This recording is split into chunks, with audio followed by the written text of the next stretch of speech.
नजरों में हो रही न्याय यात्रा।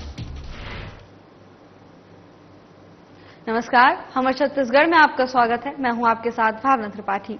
रुक करेंगे प्रदेश की तमाम बड़ी खबरों की ओर। मुख्यमंत्री विष्णुदेव साय नवा रायपुर के एक निजी होटल में विश्व पर्यटन दिवस पर आयोजित central India connect market place कार्यक्रम में शामिल हुए।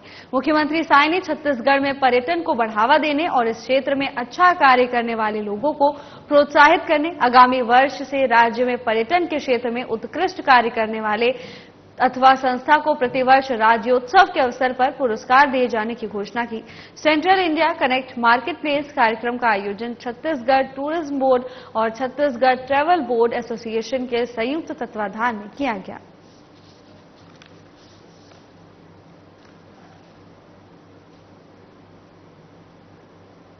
रायपुर में मुख्यमंत्री विष्णुदेव साय ने कहा है कि छत्तीसगढ़ सरकार राज्य में खेलों के विकास और उसके संरक्षण और संवर्धन के लिए हर संभव प्रयास कर रही है।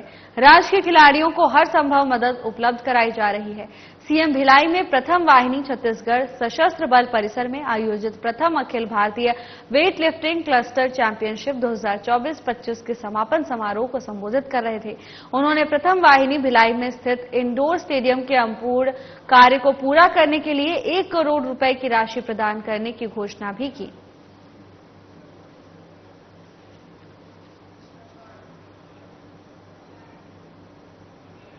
प्याज के बढ़ते दामों को नियंत्रित करने के लिए केंद्र सरकार की ओर से जनहित में प्रयास शुरू किया गया है। केंद्र सरकार ने 35 रुपए प्रति किलो के भाव पर प्याज बेचने का निर्णय लिया है। खरीफ की फसल आने में सामान्य से कुछ अधिक देर होने की वजह से प्याज की कीमतों में बढ़ोतरी हो रही है। प्याज के लगातार बढ़ते दाम की वजह से दिल्ली में सफल आउटलेट्स पर 35 किलो प्याज बेचने का निर्णय लिया गया है।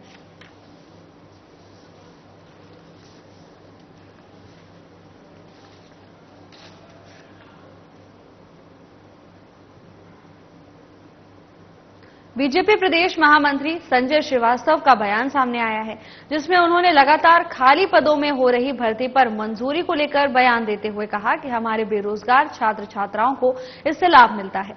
और दूसरा, सीएम विष्णुदेव साय के सख्त निर्देश हैं कि जितने भी खाली पद हैं उस पर भर्ती हो। इसके साथ ही उन्होंने कहा कि भूपेश बघेल की सरकार के समय जैसा होता था वैसा हमारी सरकार में नहीं होगा। हम भर्ती निकाल रहे हैं और पूरी पारदर्शिता के साथ सारे काम होंगे। के साथ कहना पड़ रहा है कि जहां करोड़ों करोड़ों लोगों की आस्था लगी है, प्रभु श्री राम का 550 साल बाद उनके बीजेपी प्रदेश महामंत्री संजय श्रीवास्तव का बयान सामने आया, जिसमें उन्होंने कांग्रेस पर जोरदार निशाना साधा। इस दौरान उन्होंने कहा कि लगातार खाली पदों पर भर्ती निकाली जा रही है, जिससे प्रदेश के बेरोजगार छात्र छात्राओं को फायदा मिलेगा। तो वहीं इस दौरान उन्होंने कांग्रेस को भी आड़े हाथों लिया। उन्होंने कहा कि कांग्रेस की सरकार में जैसा होता था वैसा नहीं होगा। ये बीजेपी की सरकार है और इस कार्यकाल के दौरान लोगों को पारदर्शिता के साथ नौकरी दी जाएगी, जिससे बेरोजगार लोगों को महत्व मिलेगा। से हर एक कोई एक पद की भी वैकेंसी निकलती है तो निश्चित रूप से हमारे जो नवयुवक हैं, हमारे जो बेरोजगार छात्र छात्राएं, उनको लाभ मिलता है। और माननीय विष्णुदेव साय जी की सरकार, बीजेपी की सरकार का पूर्णतः फोकस है कि जितने भी पद खाली हैं उनको तत्काल निकलकर उस पर नियुक्ति किया जाए। लेकिन ये नियुक्ति विशुद्ध रूप से पारदर्शिता के साथ में होगी। भूपेश बघेल की सरकार के समय जैसे हाल हुआ था, जो घोटाले हुए थे वो नहीं होंगे। जो उसके लायक होगा, जो उस पर सफल होगा, उनकी नियुक्ति निश्चित रूप से की जाएगी। छत्तीसगढ़ में कांग्रेस पार्टी की न्याय यात्रा गिरोधपुरी से शुरू हो गई है। छत्तीसगढ़ के सभी हिस्सों में कांग्रेस पार्टी की न्याय यात्रा जाएगी।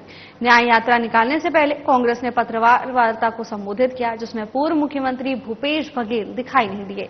मामले पर संजय श्रीवास्तव का बयान सामने आया, जिसमें उन्होंने कहा है कि न्याय यात्रा लोगों की नजरों में हो रही है। कुल मिलाकर ये प्रोपेगेंडा कांग्रेस पार्टी कर रही है, समाज में विघ्नता पैदा करना चाहती है। ये लोग विपक्ष पर रहकर राजनीति को चमकाना चाहते हैं।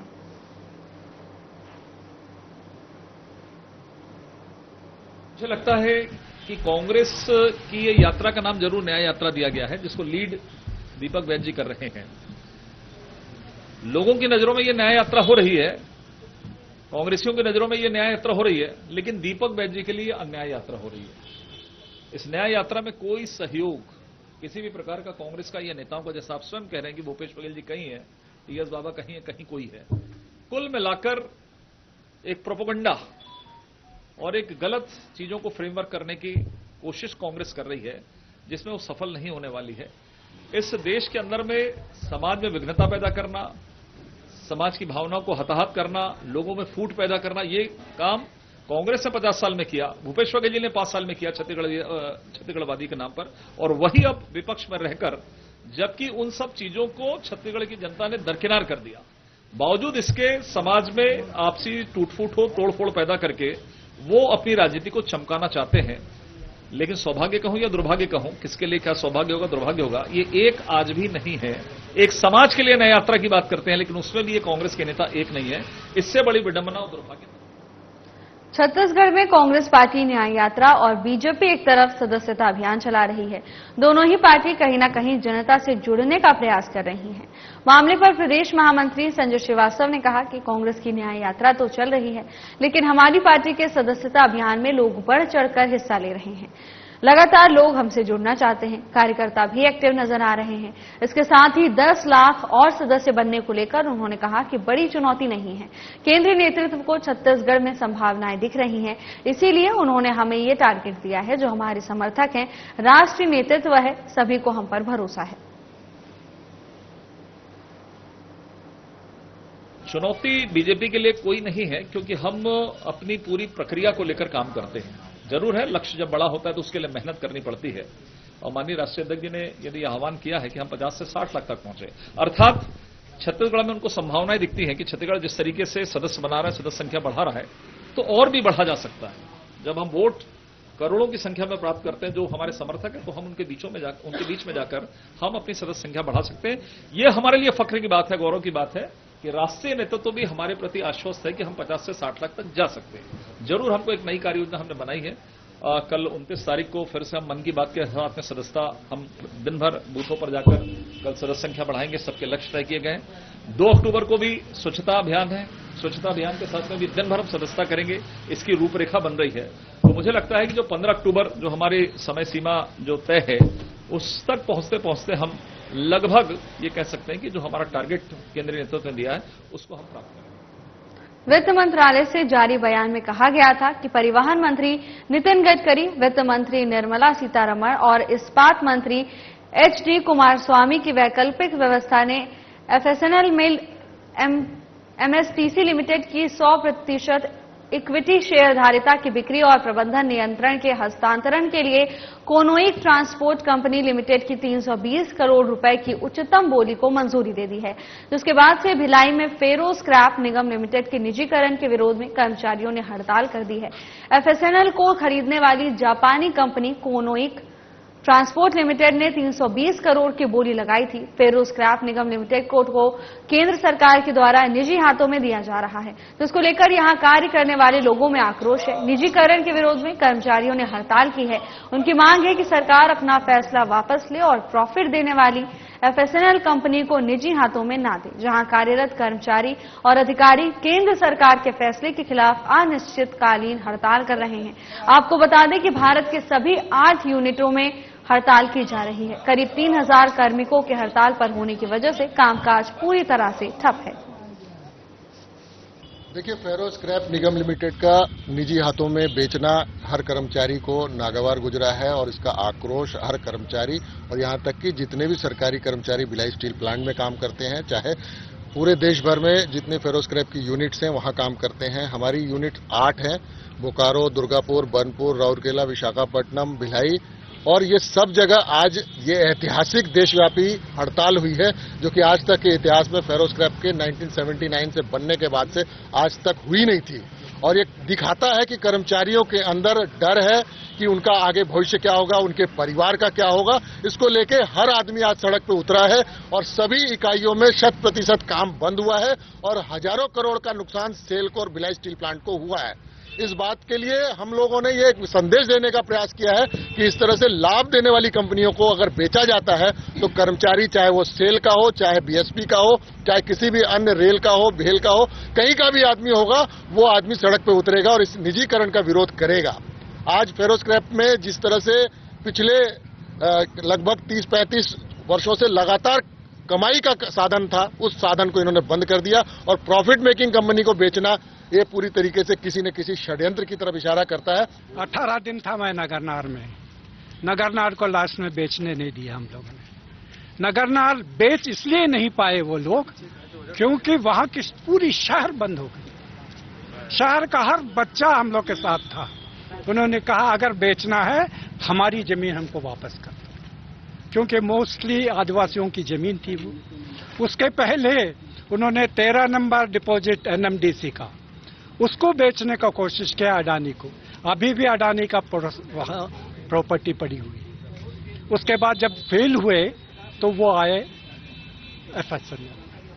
ये एक ऐसी यूनिट है जो कभी भी घाटे में नहीं रही, क्योंकि ये हॉट केक है, फेरोज कैप हॉट केक है और ये लगातार प्रॉफिट करती रही। जब भिलाई स्टील प्रोजेक्ट सेल का एक सबसे बड़ा यूनिट जब लॉस में जा रहा था, उस समय भी एफएसएनएल प्रॉफिट में जा रहा था। उसके बाद भी अचानक बीच में कोशिश की गई 2 साल पहले, फेलियर हुए, तो अभी अचानक थर्ड टर्म जब मोदी जी आए तो बिना किसी कंसल्टेंसी के, मिनिस्ट्री के अप्रूवल के बिना धना से एक फॉरेन कंपनी को बेच। पेंशन से लेके इंडिविजुअल केस बहुत सारे हैं और कंपनी के आर्थिक लेन देन जो हमारा और वर्कर का और इनका यूनियनों का जो साइन कंपनी ने किया है, एग्रीमेंट किया है, वो भी अभी तक क्लियर नहीं है और कंपनी को भेज दिया गया है। और हम आज 88 करोड़ रुपया इस ईयर में हमारा कमाई था और 320 करोड़ में कंपनी बेच दिया गया। हमारा 3000 करोड़ का एसिड है, उस पर कोई ध्यान नहीं दिया गया। 268 कितना करोड़ हमारा फिक्स में है ना, 268 करोड़ हमारा फिक्स में है। जब हमारी कमाई हुई पैसों, उसके बाद भी ना तो हमको पैसे दिए गए, कुछ यूनियनों से हमारी बात नहीं की गई और कंपनी को एक तरफा बेचा गया और कोई भी आगे ये भी नहीं दिखा रहे हैं कि वर्कर का होगा क्या।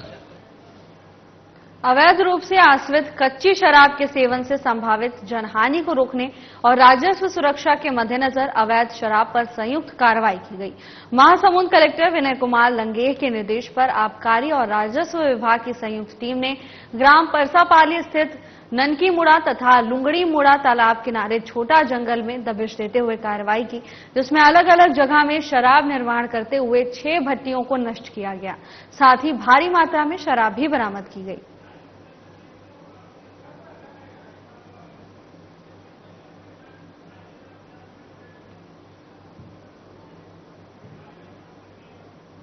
जिले में नल जल योजना के तहत हर घर तक नल कनेक्शन पहुंचाने की बात सांसद बृजमोहन अग्रवाल ने कलेक्ट्रेट परिसर के रेड क्रॉस में आयोजित जिला पंचायत की सम्मानित सभा में कही।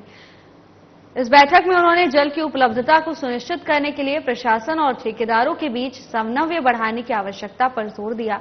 उन्होंने कहा कि जल हमारे जीवन का अनिवार्य हिस्सा है।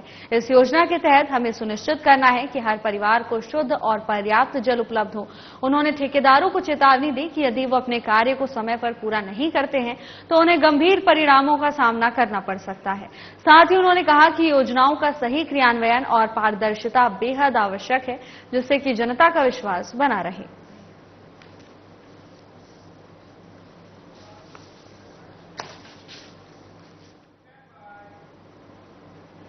गुड़ियारी का आरोपी शंकर भोजवानी को पुलिस ने गिरफ्तार कर लिया है। मिली जानकारी के अनुसार बता दें कि शंकर भोजवानी जो जेल में बंद था, जिसे इलाज के लिए मेंकाहारा अस्पताल में भर्ती कराया गया था, जहां से आरोपी सुरक्षा कर्मियों को चकमा देकर फरार हो गया था। लंबे समय से पुलिस आरोपी की तलाश कर रही थी, तो वहीं मुखबिर की सूचना पर गुड़ियारी पुलिस ने सूझबूझ और तत्परता के साथ घेराबंदी कर आरोपी को गिरफ्तार किया है। न्यायालय के आदेश पर केंद्रीय जेल रायपुर में भेज दिया।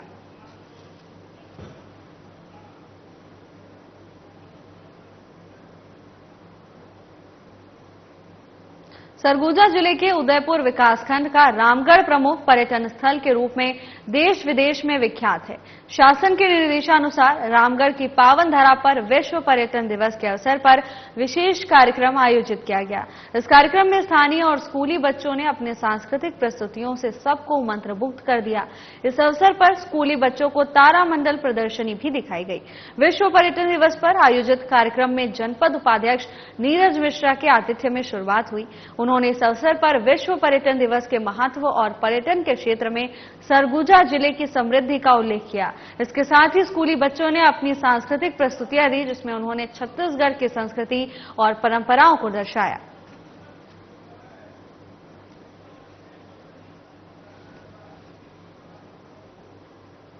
कोरबा पुलिस अधीक्षक सिद्धार्थ तिवारी के दिशा निर्देशन और अतिरिक्त पुलिस अधीक्षक यूबीएस चौहान और नेहा वर्मा के मार्गदर्शन में जिले के सभी राजपत्रित अधिकारी और थाना चौकी क्षेत्र में काफी बरसात को देखते हुए नदी नाले उफान पर हैं, जिसको लेकर अप्रिय घटना को रोकने के लिए अभियान चलाया जा रहा है। कोरबा पुलिस के अधिकारी और कर्मचारियों के द्वारा सजग कोरबा अभियान के तहत पुलिस की टीम के द्वारा नदी किनारे रहने वाले, नहाने जाने वाले लोगों को पुलिस के द्वारा सजग किया जा रहा है। इसी क्रम में थाना बांगो क्षेत्र में गोकुल सिंह पिता महेश राम उम्र 45 वर्ष निवासी पोड़ी उपरोड़ा थाना बांगो, जो मछली पकड़ने तान नदी पोड़ी गया था, नदी में अचानक बाढ़ आ जाने से नदी के बीचों बीच फंस गया, जिसकी सूचना पुलिस टीम को मिलते ही नदी में फंसे हुए व्यक्ति को पुलिस और ग्रामीणों की मदद से व्यक्ति को सकुशल निकाल दिया गया है।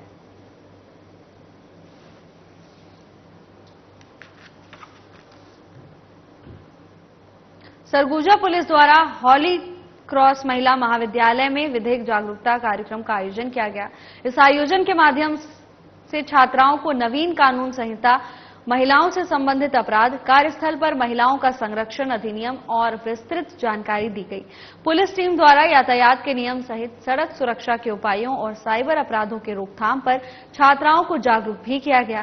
कार्यक्रम के दौरान कॉलेज की छात्राओं द्वारा महिला संबंधित अपराधों और उनके रोकथाम पर नाटक कार्यक्रम के जरिए छात्राओं को जागरूक किया गया।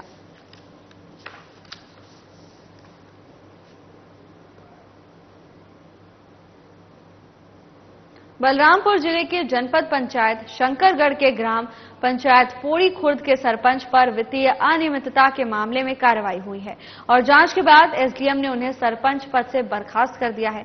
दरअसल पोड़ी खुर्द के सरपंच खीस्त मसीह भेंगरा पर आरोप था कि ग्राम पंचायत में शासन द्वारा दी जा रही योजनाओं की राशि पर उनके द्वारा अनियमितता बरती गई थी और भ्रष्टाचार की शिकायत हुई थी, जो शासन की जांच में सही पाया गया, जिस पर अब कार्रवाई हुई है। शंकरगढ़ एसडीएम आनंद राम नेताम ने कार्यवाही करते हुए उन्हें सरपंच के पद से बर्खास्त कर दिया और मामले की जांच जारी है। एसडीएम ने बताया कि ग्राम पंचायत में अब नए सिरे से सरपंच मनोनीत किए जाएंगे, जिसके लिए कार्यवाही जारी है।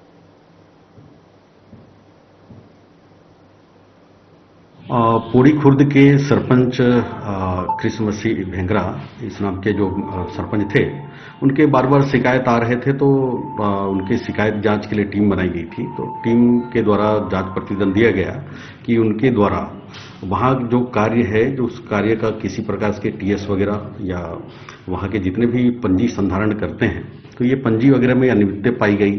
साथ में जो पेंशन प्रकरण होते हैं उनमें भी वितरण में भी अनियमितता पाई गई। तो ये बहुत सारे जो है जो नियम है, तो नियम विरुद्ध कार्रवाई की गई थी। तो इसको जांच करने के पश्चात इनको 23 तारीख को बर्खास्त कर दी गई है और इसकी सूचना संबंधित विभागों को और हमारे निर्वाचन कार्यालय को दी गई है। छत्तीसगढ़ सरकार के अधीन विभिन्न विभागों में काम करने वाले कर्मचारी फिर से आंदोलन में डटे हुए हैं। शुक्रवार को कर्मचारी अधिकारी फेडरेशन के आह्वान पर प्रदेश भर में धरना प्रदर्शन किया गया। इसका असर दुर्ग में भी देखने को मिला। प्रदेश में 6,000 करोड़ के डीए एरियर्स के लिए 5 लाख राज्य सरकार के कर्मियों ने शुक्रवार को आंदोलन किया। विभिन्न सरकारी कार्यालयों में काम करने वाले कर्मचारी और अधिकारी आंदोलन में शामिल हुए। कर्मियों ने दुर्ग में हिंदी भवन के सामने काम बंद और कलम बंद हड़ताल कर अपनी आवाज बुलंद की। इस दौरान सरकारी कार्यालयों में सन्नाटा पसरा रहा। सरकारी अधिकारियों और कर्मचारियों ने प्रदर्शन के दौरान कहा कि प्रदेश में मोदी की गारंटी पूरी नहीं हुई। 100 दिन में महंगाई भत्ता देने की बात कही गई थी, लेकिन वो अधूरी है। पिछली सरकार ने भी यही काम किया था, जिसके कारण छत्तीसगढ़ से उनका सूपड़ा साफ हो गया। अधिकारी कर्मचारी सरकार को बदलने की ताकत रखते हैं। अधिकारी कर्मचारी फेडरेशन के पदाधिकारी वीएस राव, प्रांत अध्यक्ष स्वास्थ्य विभाग ने इस धरना प्रदर्शन को लेकर जानकारी दी। उन्होंने बताया कि कर्मचारी और अधिकारी केंद्रीय कर्मचारियों के समान गृह भाड़ा और 4 स्तरीय समयमान वेतन की मांग भी कर रहे हैं।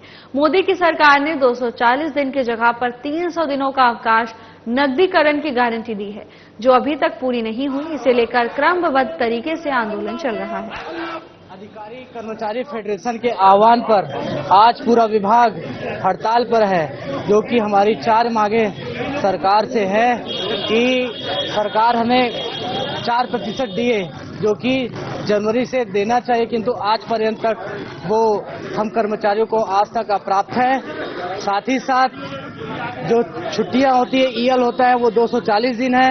अन्य राज्य की सरकारें उसे 300 दिन कर दी है, किंतु आज तक हमारी जो छत्तीसगढ़ सरकार है उसे 300 दिन नहीं किया है। इसकी मांग है और 4 स्तरीय वेतन मांग।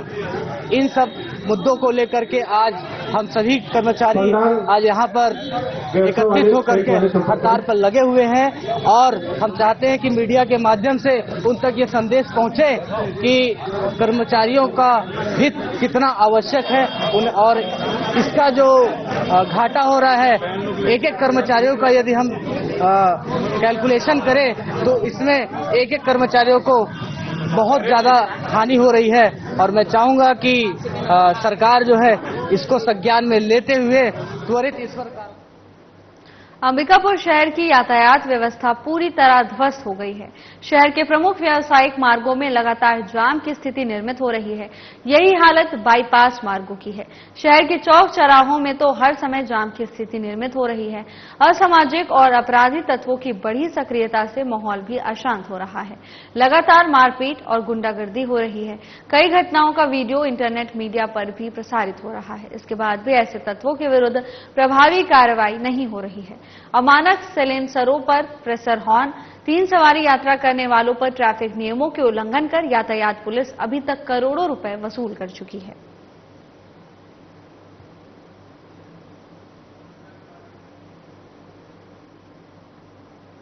नशा तस्करी के खिलाफ सुकमा पुलिस अधीक्षक किरण चाहवाड़ ने अभियान छेड़ रखा है। सुकमा जिले के कोंटा पुलिस को बड़ी कामयाबी मिली है। गांजे की तस्करी करते हुए 8 तस्करों को कोंटा के बॉर्डर पर पुलिस ने कार्रवाई करते हुए गिरफ्तार किया है।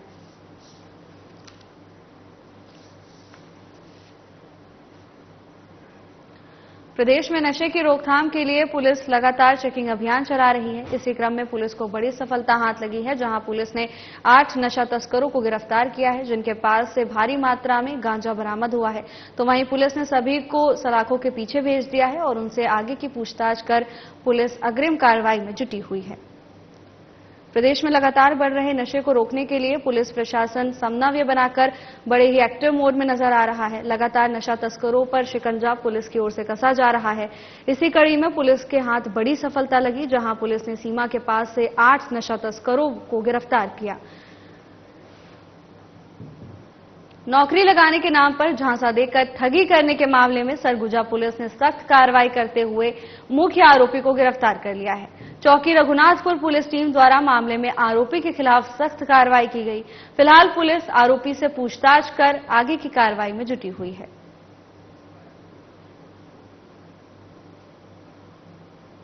नाबालिग को शादी का झांसा देकर जबरन दुष्कर्म करने के मामले में सरगुजा पुलिस ने कड़ी कार्रवाई की है। पुलिस ने मामले में आरोपी को गिरफ्तार कर लिया है। बता दें कि पुलिस ने गिरफ्तार आरोपी से पूछताछ कर आगे की कार्रवाई कर रही है।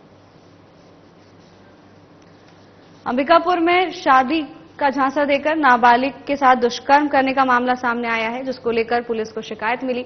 तो वहीं पुलिस ने शिकायत पर तत्काल एक्शन लेते हुए आरोपी को गिरफ्तार कर लिया है। मामला भी दर्ज कर लिया है और पुलिस आगे की कार्रवाई में जुटी हुई है। अंबिकापुर पुलिस ने आरोपी को गिरफ्तार कर लिया है, जिससे पूछताछ भी की जा रही है।